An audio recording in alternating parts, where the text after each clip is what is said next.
네, 돌비뉴스 시작합니다. 이성대 기자 나왔습니다. 첫 번째 볼까요? 네, 오늘 첫 번째 이슈는 슬기로운 사투리 생활로 잡아봤습니다. 네. 자, 지금 선거 일주일 정도 앞으로 다가오면서 한동훈 위원장과 조국 대표 간의 신경전이 계속 격화되고 있습니다. 앞서서 리포트를 보셨지만 조국 대표가 징역 2년이 확정이 되면 본인이 감옥에 가서 운동이나 독서하겠다고 이야기를 했었죠. 네. 자, 이에 대해서 한동훈 위원장이 날카롭게 비판을 했었는데 자, 다시 한번 들어보겠습니다. 네, 보겠습니다. 그 사람은 감옥에 들어가서도 마치 자기가 정치 지도자인 척 하면서 영치금 받아 뜯고 책 써서 책 받아 풀 겁니다. 옥중수기 같은 거 쓸 겁니다. 독립운동 하다 감옥 가는 겁니까?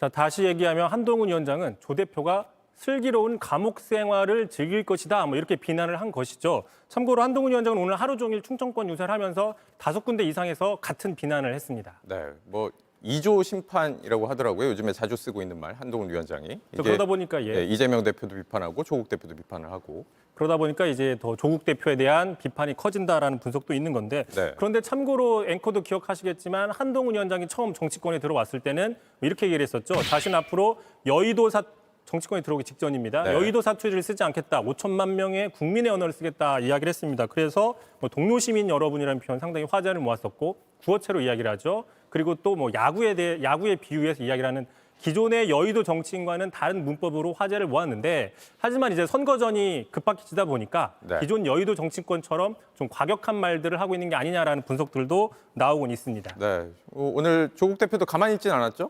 그렇습니다. 먼저 어제였죠. 한동훈 위원장이 자, 윤석열 정부에 대한 눈높이가 부족하지만 그 책임을 저한테 물어보는 건 좀 아니지 않느냐. 도와달라 얘기를 하는 겁니다. 윤석열 정부와 거리두기 하면서 자, 그러자 이에 대해서 조국 대표가 비판을 하면서 이렇게 얘기를 했습니다. 참 꼴잡하다. 꼴잡하다는 부산 사투리라고 얘기를 하면서 표준 말로는 얍삽하다라고 이야기를 했습니다. 네. 한동훈 위원장이 초대 법무부 장관이었는데 자신의 책임이 없다고 얘기하는 건 무책임하다. 이런 비판을 하는 것이죠. 네, 저는 사실 처음 안 사투리긴 한데 정확하게 꼴짭하다라면서요? 그렇습니다. 꼴잡하다.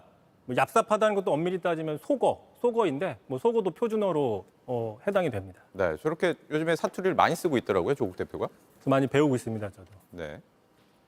예, 그래서 지금 그 최근 보름간 실제로 조국 대표가 이야기한 그 발언들을 좀 찾아왔습니다. 자, 되게 유명했죠. 쪼라째. 자, 그리고 고마 치아라마. 뭐 참고로 이건 일본 말이 아니라 부산 사투리고요. 디비졌다, 뒤집어졌다는 뜻이죠. 세리마, 때린다, 때리지 말아라. 뭐 이런 뜻입니다. 때리지 마. 꼴잡하다는 방금 보신 것처럼. 네.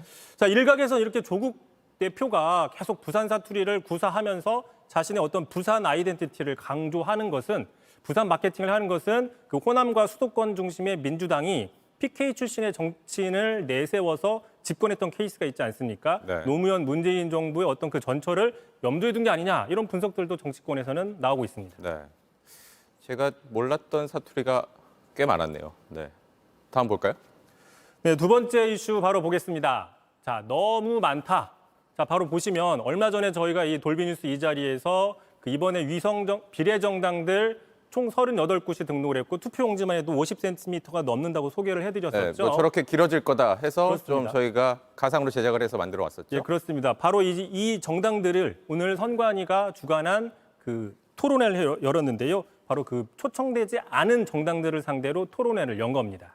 그게 초청되지 않은 대상이라는 게 어떤 뜻입니까? 이게 조금 복잡한데 선거법 82조에 따르면 예를 들어 의석수가 5군데 이상이라거나 또는 여론조사에서 평균 5% 이상 지지를 얻거나 또는 그 직전 선거에서 3% 이상의 득표를 한 경우에는 선관위가 초청을 해서 토론을 열어줍니다. 네. 하지만 거기에 아무도 해당되지 않는 정당들의 경우에는 그럼에도 불구하고 국민의 알 권리 차원에서 정책을 비교할 수 있을 정도로 보통 한 차례 정도 이렇게 토론 기회를 부여하는데 네. 그 저렇게나 토론회가 많이 나왔습니까? 오늘 열린 겁니다. 네. 보신 것처럼 총 33 정당이 있었는데 개혁신당 등은 불참을 했고 총 27군데가 참여를 했습니다.